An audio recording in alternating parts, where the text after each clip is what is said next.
After 10 years of isolation, my family called me when I got $37 million. What I did next left them humiliated for the rest of their lives. For 10 years, I was a ghost in my own family. They didn't just forget about me, they erased me. My absence wasn't accidental. It was intentional, deliberate, and cruel. Weddings passed without an invitation. Holiday dinners were held without so much as a text. Family reunions took place, and when I asked why I hadn't been told, the silence on the other end of the line spoke louder than any excuse. I was the disappointment, the cautionary tale they whispered about to make themselves feel better. But life has a strange sense of humor. The company I'd built from my cramped apartment, working through sleepless nights and eating the cheapest food I could afford, finally sold. The deal closed for $37 million. I signed the papers in a quiet office. No celebration, no champagne, just relief. Relief that I'd done it without them. Relief that I never needed their approval to begin with. The next morning, my phone lit up like a slot machine. Numbers I hadn't saved in years appeared with messages dripping in sweetness. We've missed you so much. Family is everything. We should all get together soon. Not one of them asked how I'd been for the past decade. They'd already seen the news. My success was public now, and suddenly, I wasn't the family disgrace anymore. I was the ticket to their next big story. I told them we should meet. I made my voice warm, almost eager. Let's have a nice dinner, I suggested.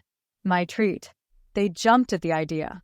The more expensive the venue I mentioned, the faster they agreed.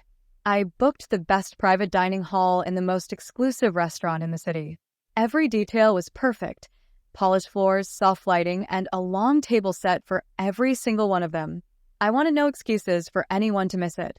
That night, they arrived dressed like they were attending an awards ceremony. My aunt wore glittering earrings that caught the light every time she turned her head. My cousin had a suit so new the creases still showed. Even my father, who once told me I'd never amount to anything, had polished his shoes until they shined. They laughed when they saw me, hugging like nothing had happened, talking fast as if to fill the space of the years they'd ignored me. Dinner was served, conversation buzzing over the clinking of utensils. They spoke about their lives, their children, the vacations they'd taken, and the promotions they'd received. My name barely came up, except when they circled back to my recent windfall. I smiled, nodded, and let them talk. I was waiting for the right moment. Halfway through the meal, I stood. The room quieted almost instantly. I thanked them genuinely for finally inviting me back into the family. I told them I had brought something special for each of them. Curious glances moved around the table as I reached into my bag and handed out thick envelopes, one by one. They tore them open, expecting gift cards, checks, maybe even plane tickets. Instead, each found a neatly printed transcript inside. Word for word, every cruel thing they'd said about me over the last 10 years, pulled from texts, emails, and voice messages they thought had disappeared. I had saved everything. Comments about me being a failure. Predictions that I would end up with nothing. Even mocking jokes they'd sent to each other, laughing at my struggles. The air in the room changed instantly. No one touched their food.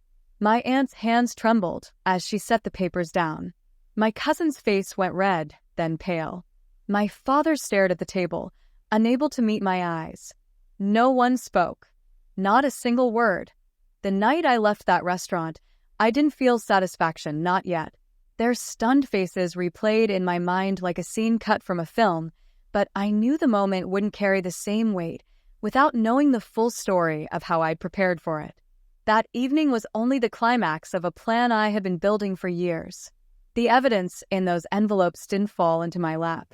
I had been gathering it piece by piece, almost without realizing it at first, until I saw the pattern for what it was, a record of how they truly felt when they thought I wasn't listening. It began the same week my father told me I was not worth the trouble. I remember the exact moment. I had asked to borrow a small sum, not because I wanted handouts, but because the landlord had raised the rent, and I was barely making enough to cover both bills and groceries. My father didn't just refuse. He told me I'd made my bed, and now I had to lie in it. Later that night, My cousin accidentally sent me a text meant for someone else. It was a joke about how I'd probably end up living in my car. It stung, but I saved it. Not because I planned to use it, but because I didn't want to forget. The first few years of isolation were like a test I didn't sign up for. Every so often, a message would slip through, a forwarded email chain, a holiday group text that included me by mistake, or a voice message left when someone didn't hang up their phone properly. I kept them all. At first, it was out of some strange masochism, replaying the things they said to remind myself why I didn't reach out. Over time, though, I realized they were handing me ammunition. They didn't even think to hide it. I created folders on my computer, one for each person, labeled with their names. Every file contained their words exactly as they were spoken or typed. I became meticulous without even meaning to. Every message was time-stamped, every screenshot cropped neatly, every voice clip transcribed word for word. I didn't respond to them, didn't confront them. I wanted the pile to grow naturally, without interference. They gave me everything I needed without me ever asking. Some of it was almost unbelievable in its cruelty. My aunt told someone over email that cutting me off was the healthiest decision the family ever made. My younger cousin joked to a friend that he hoped I'd fail, big enough to be a warning to everyone else. Even my own sister, who had once cried in my arms when her boyfriend cheated, called me a walking embarrassment in a text thread I was never meant to see. By the 5th year, I had stopped feeling hurt. Instead, I felt detached. They were my family anymore, not in the way that mattered. Blood meant nothing when loyalty didn't exist. I stopped looking for their approval and focused entirely on building my company. My work was the one place where betrayal couldn't touch me. Then came the turning point. My business started to grow quickly, attracting attention from investors. I could see the finish line in the distance, a point where I wouldn't just be surviving, I'd be untouchable. That was when I decided their words wouldn't just sit in my folders gathering digital dust. They would be my tool. If I ever stood in front of them again, it wouldn't be empty-handed. For the next few years, I polished the collection. Every file was printed on crisp white paper. I used the exact fonts and layouts from the original emails and messages, so there was no doubt of authenticity. If it was a voice recording, I included both the transcript and a QR code linking to the audio file itself. I wanted the proof to be undeniable, in their own voices and handwriting. Some nights, I wondered if I was wasting my time. Maybe I would never have a reason to confront them. But the thought of having it ready was enough to keep me going. It wasn't just about revenge, it was about control. For once, I would decide how the story ended. When the deal for my company finally closed, I didn't celebrate in the way most people would. I didn't buy a luxury car or book a trip.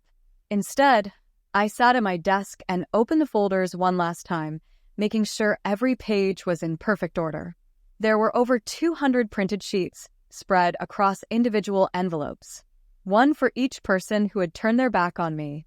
The call from my sister came less than 24 hours later. Her voice was almost unrecognizable, sweet, bright, full of warmth I hadn't heard in over a decade. She said she'd been thinking about me lately. She wanted to catch up. That same day, my aunt sent me a Facebook message filled with heart emojis and talk of how proud she was. Then came my father's call. Short, almost businesslike. "It's been too long. Let's have dinner." That was when I knew the time had come. I didn't just want to see them. I wanted the confrontation to be public enough to sting, but private enough that they couldn't spin it into a story that painted them as victims. The private dining hall at the restaurant was perfect. I booked it without hesitation, telling them it was on me. Not one of them hesitated to say yes. In the days before the dinner, I rehearsed what I would say. Not because I wanted to sound dramatic, but because I didn't want to give them a single inch to argue. No long speeches. Just enough words to frame the truth and hand it to them. On the night itself, I arrived early. The envelopes were stacked neatly in my bag, each labeled with a name. I asked the staff to serve the best dishes without holding back. I wanted them comfortable, relaxed, and unaware of what was coming. When they arrived, their faces lit up like they were greeting an old friend. They spoke quickly, as if trying to erase the 10-year gap with laughter and small talk. The first half of the meal passed exactly as I expected. They praised the food, complimented the setting, asked vague questions about my work before steering the conversation back to themselves.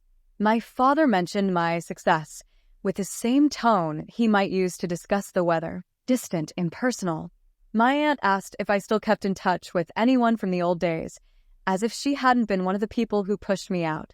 Then came the moment I had been waiting for. I stood, thanked them for inviting me back into their lives, and handed out the envelopes. The sound of paper tearing filled the silence. I watched the shift in their faces as the words stared back at them, their own handwriting, their own voices frozen in print. My sister's mouth opened slightly, but no sound came out. My father didn't even try to read the rest. He just set the pages down and stared at his hands. I didn't raise my voice. I didn't gloat. I told them that this was how they had treated me when I had nothing, that every page they held was a reminder of who they had been, even when they thought no one was watching. I said I didn't need their apologies, and I didn't want them. Then I left. After that dinner, silence fell again between me and my family, but it wasn't the same as before. The first time they'd cut me off, they felt untouchable, confident that I couldn't do anything about it. This time, I knew the quiet wasn't comfort. It was fear. They weren't sure what I might do next. And they were right to be worried, because the envelopes had only been the opening act. The pages they'd read were the surface of what I had collected. The real leverage, the kind that could stain reputations permanently, was still in my possession. They thought the humiliation ended in that restaurant. It hadn't even started. I had evidence of more than insults. I had receipts of their hypocrisy. My aunt, the self-proclaimed devoted volunteer for a local charity, had been using donated funds to pay for personal expenses. My cousin, who bragged online about his hard-earned success, had falsified invoices in his job to cover gambling debts. My father had quietly signed over a piece of property to avoid paying taxes on it. These weren't rumors. I had the documents, the bank statements, the scanned signatures, and every bit of it was legal for me to hold. This wasn't about revenge for revenge's sake anymore. This was about closing the door completely, making sure they never tried to walk back into my life again. I decided to make it quick. No drawn-out games. I didn't want to keep them guessing forever. I wanted the final strike to land so cleanly there would be no coming back from it. I compiled everything into a single, organized package. Not anonymous, not hidden. My name was on every page. I wanted them to know exactly who had decided to burn the bridge. One by one, I mailed the packages. No fancy letter, no explanation. Just the evidence, neatly labeled, with copies sent to the people in their lives who mattered most. Their employers, their boards, their closest friends. I didn't embellish or alter anything. The truth didn't need decoration. It spoke for itself. The reaction came faster than I expected. 3 days after the mail went out, my cousin's company announced he had resigned to pursue other opportunities. 2 days later, my aunt's name quietly disappeared from the charity's website. My father didn't call me, but a neighbor I still spoke to mentioned seeing a government vehicle parked outside his house. I didn't celebrate. There was no rush of adrenaline, no satisfaction in watching their lives unravel. I had already grieved the family I thought I had years ago. This was just the closing of an account long overdue. Then came the one unexpected part, my sister. She showed up at my office without warning. She didn't look angry. She looked broken. She didn't ask why I did it. She just said, "We deserved it." I didn't respond. There was nothing left to discuss. She left without another word, and that was the last time I saw her. Months passed. The calls stopped completely. My name no longer came up in family conversations, at least not directly to me. If they spoke about me, it wasn't in a way that could ever reach my ears. And I didn't seek updates. I had what I wanted, distance that could never be crossed again. My life didn't slow down. I invested in new ventures, traveled with people who had proven their loyalty, and spent my time building things that mattered to me. The shadow of my family no longer stretched over my life. They were simply gone.